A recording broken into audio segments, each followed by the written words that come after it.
Bonjour, Léon Bertillon. Nous Salut. trouvons-nous ici? Nous sommes devant le Tijos, au 30 rue de l'Ambre, à Montparnasse. Et ce restaurant crêperie mythique, dont j'ai repris le bail l'année dernière, et où j'expose maintenant régulièrement mes peintures contemporaines et anciennes. Ici, nous sommes salués par un Gavroche breton. C'est un peu votre histoire, non? Oui, comme je viens de le dire, en parlant de mes peintures anciennes aussi. Ce tableau est un de mes premiers tableaux de 1965, quand j'ai eu, disons, une espèce de, entre guillemets, de révélation par rapport au mouvement fédéraliste breton, qui était à l'époque dirigé par Yann Fouéré, président du MOB, Mouvement pour l'Organisation de la Bretagne, autonomiste breton, fédéraliste européen. Et j'étais exalté à l'époque. J'ai eu ensuite une participation au FLB, le Front de Libération de la Bretagne, et ARB, qui n'était pas le A des artistes, mais de l'armée républicaine bretonne. Et donc j'avais fait ce petit breton avec le Gwenadu, avec tout l'amour romantique qui me caractérisait à l'époque.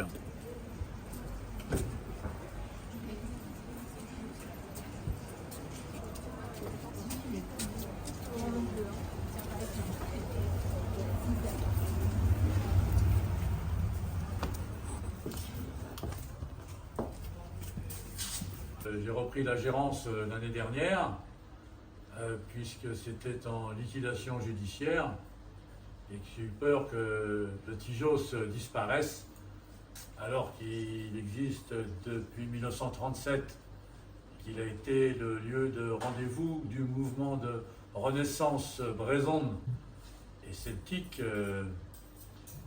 dès cette époque d'avant-guerre, comme on dit. Et que je fréquente moi-même depuis 1966, à l'époque où ça se trouvait rue Vandamme, une rue qui a malheureusement été détruite par des promoteurs comme une partie du quartier de la rive gauche, je dirais, de l'avenue du Maine, à gauche de la gare Montparnasse. Donc à partir de décembre 72, il me semble, c'est réouvert le Tijos, ici même au 30 rue de l'Ambre, grâce à Yvon et Roland Olitro. Yvon, le fils de l'ancien propriétaire rue Vandamme. Donc nous on a repris avec ma compagne, qui m'accompagne donc dans cette démarche, Alice Tertrais. Et Julien Guillou aussi qui s'occupe de la gestion, qui est du bar Le Caire d'hier, aussi rue Vandamme, du moins ce qu'il en reste, du côté de la rue de la Gaîté. Alors, je crois qu'Yvon est toujours présent ici, sous une forme artistique qui nous rappelle à son bon souvenir et qui nous permet encore de le voir, en tout cas de sentir, j'allais dire, son haut patronage. Ah oui, il est derrière sur le vaisselier.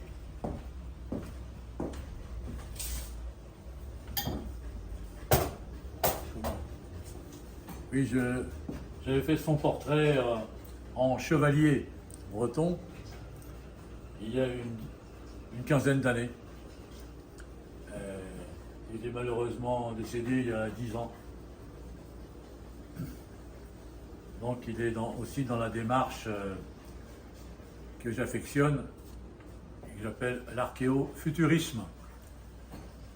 C'est-à-dire que le breton moderne qui est employé ici au Tijos comme à Kervrijs, qui était autrefois au 43 rue Saint-Placide et se trouve maintenant depuis 20 ans au 5 boulevard Edgar Quinet, à 100 mètres d'ici. Et le siège, comme le Tijos, du Brezonnais Carnévet, c'est-à-dire du breton moderne, qui a été élaboré surtout par Ropart-Zémond et les éditions Préder, dirigées par le docteur Étienne de Châteaulin. Et beaucoup d'autres aussi, bien sûr, comme Renan Nuon, Père Denez, Yves Nolière, etc., etc. On ne peut pas tous les nommer, mais il faut retenir les principaux chercheurs et promoteurs du breton moderne, comme Frances Vallée, Ropart-Zémond, Guy Etienne et Goulven Pénaud, bien sûr. Bien, retournons à la fusée Brezonnec, si vous voulez bien. Et si vous pouvez nous en dire 2 mots.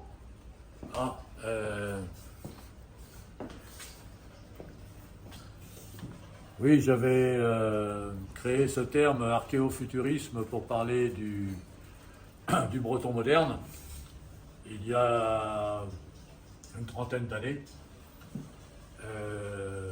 car le breton est une langue indo-européenne, disons archaïque,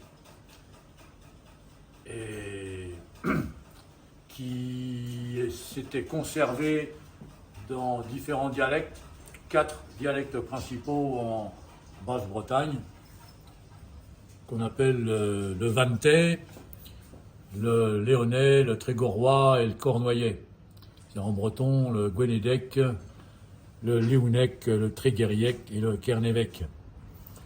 Et je les ai représentés là par les 4 réacteurs de la fusée Ariane qui portent le titre de Brezonnec, c'est-à-dire le breton moderne créé par l'Emzao,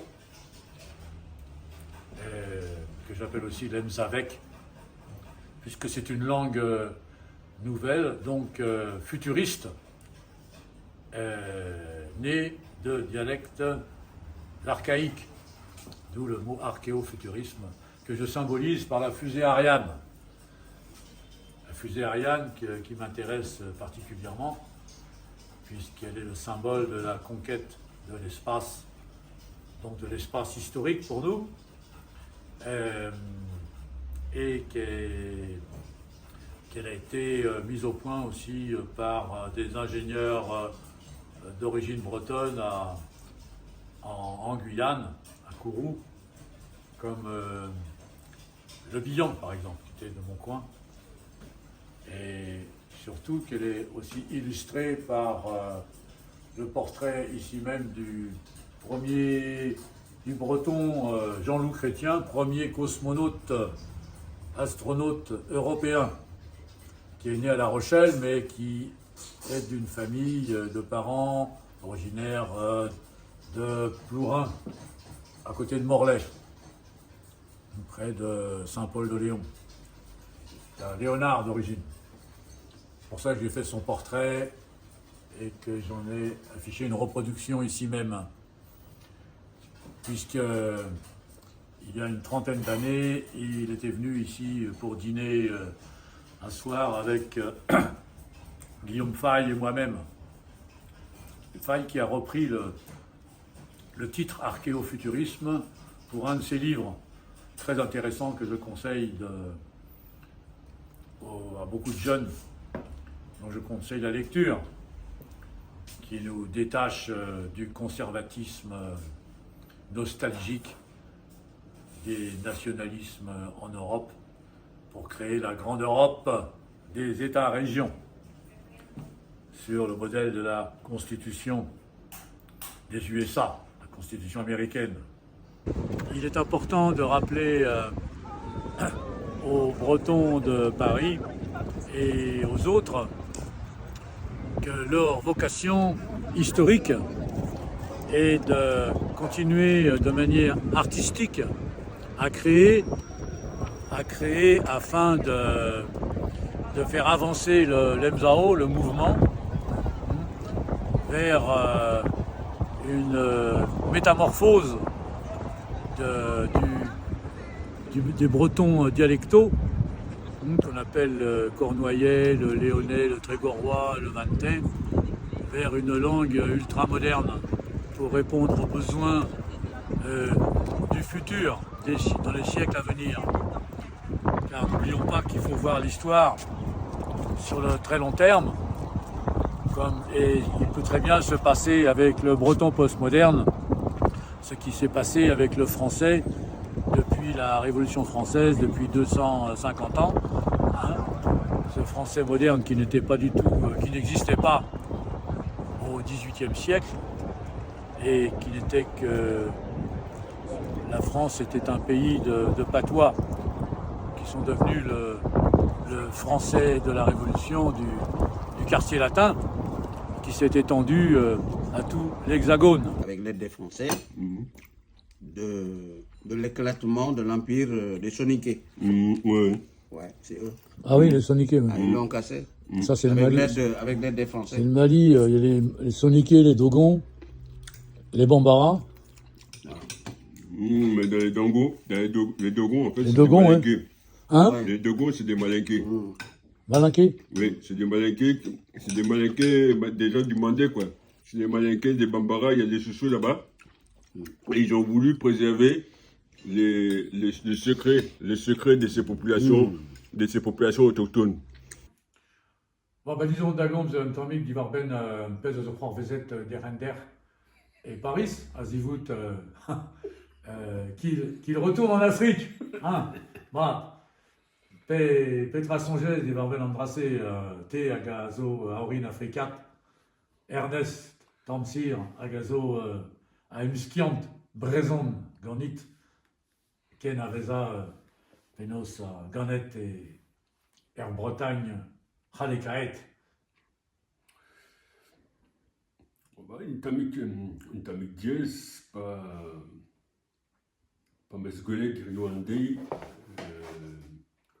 un théâtre, un tel film, qui va ben pèse avoir revez, un bro aurin, Guinée Conakry, gan en danvekrai. C'est-à-dire, et doit bed armarat, ken disléal, à ken disféal, ou un endroyou, et au bérivinet, en ol boblansou. Agemes golet, agewabe d'atercel, wabe rouet à micro, d'un yaonk, à la varée, meivé, me soin d'avant d'Europa, de France, vi gounit mabara. Ah ben, c'est gars, penos l'ardéan, me moquais-tu. Mais pégur à me meserer, je croirais à Tao, gan la population à Galagal. Bon, Manguré et France, et en Bretagne, Ralekaet, IV, BSB, d'une histoire, Wakebe, disque Wakebe, Kelenet, Wakebe, Kelenet, Drevras. Parce que maintenant. Parce que moi j'ai appris, je commence à réapprendre mes langues d'origine à l'âge adulte, comme j'ai appris le breton, c'est pareil, c'est des langues orales. Donc, nous souhaitons que la prise de conscience des jeunes, pas forcément d'origine bretonne d'ailleurs, car le meilleur moyen de devenir breton, quelles que soient les origines des étudiants en breton moderne, c'est de se perfectionner dans cette nouvelle langue qui doit être et devenir la langue d'une nouvelle société, d'une nouvelle autorité, une nouvelle communauté, non pas matérialiste mais spiritualiste, qui vivra sans argent, pour se détacher du monde matériel et comme autorité gouvernante, se rapprocher du monde spirituel pour conseiller, former les disciples, les néophytes en voie d'évolution, de transmutation pour devenir eux-mêmes des brahmanes ou des druides ou des moines, appelons-les comme nous voulons, mais dans tous les cas, des gens qui forment une communion et non pas une association autour de l'argent. Hein, une communion d'esprit autour de valeurs éternelles, qui sont les valeurs cosmiques incarnées par les dieux. Ben, oui, c'est aussi une illustration, disons, archéo-futuriste, puisque les lits clos sont des meubles un peu archaïques, bien qu'ayant été utilisés jusqu'à une période assez récente, jusqu'avant la guerre de 14, dans la société traditionnelle brésonne, qui a été tuée par la République centraliste jacobine. Et donc nous pensons que le futur du Brezonnec, de la langue bretonne ultramoderne, est bien représenté par l'alliance de mariage du huis clos et de l'ordinateur. Hein, c'est-à-dire, c'est la conquête du cosmos et de l'ancienne souveraineté brésonne de Braiz. Ici, nous disons Bevet Braiz, c'est-à-dire vive Braiz, et Barreau, l'art Bretagne, mort à la Bretagne, c'est-à-dire une société aliénée de Braiz francisée. Et nous voulons reconstruire une Bretagne rebretonnisée, du moins, au moins une communauté, une minorité dirigeante capable de donner l'exemple d'une communauté en communion, donc vivant sans argent, hein, une communauté à vocation spirituelle, du moins spiritualiste et non pas matérialiste. Dans notre conception du monde européen, qui devrait servir de modèle pour l'humanité en danger aujourd'hui, mise en danger par le matérialisme, la conscience des peuples devrait remettre à leur place les marchands, les financiers qui gouvernent aujourd'hui, suite à la révolution bourgeoise matérialiste française, hein, c'est-à-dire à la place de la fonction marchande qu'on appelait les vaishas, la fonction de la caste des vaishas dans le monde indo-européen traditionnel, à la base de la société, qui devrait être dirigée par le pouvoir politique des brahmanes, hein, c'est-à-dire des moines ou des druides, comme on se plaît à le dire ici même, puisque le Tijos a longtemps servi de lieu de réunion des druides de Paris, à l'époque où mon grand-père fréquentait donc le Tijos, et qui était le druide Al-Louzaouer. Lui était pharmacien 24 rue des Plantes. Peut-on voir son portrait ici même? Ah oui, j'avais fait son portrait qui est dans le fond. On vous suit.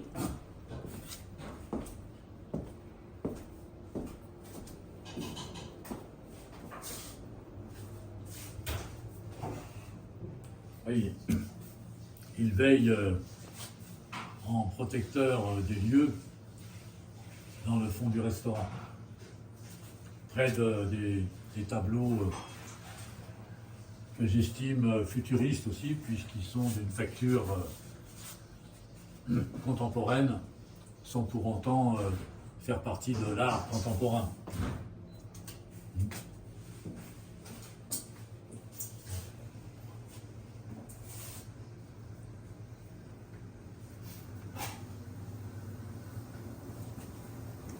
On reconnaît ici le tribande des druides.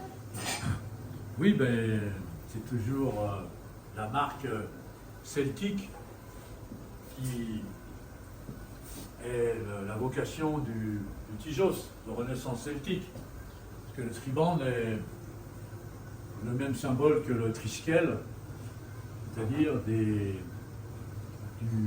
divin en trois logos. Ce qu'on appelle le triple logos, c'est-à-dire la volonté,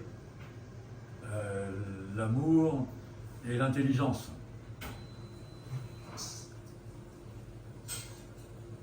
Vous êtes un homme de tradition. Oui, L'archéofuturisme respecte la tradition. oui, parce que la tradition européenne, dont fait partie Braise,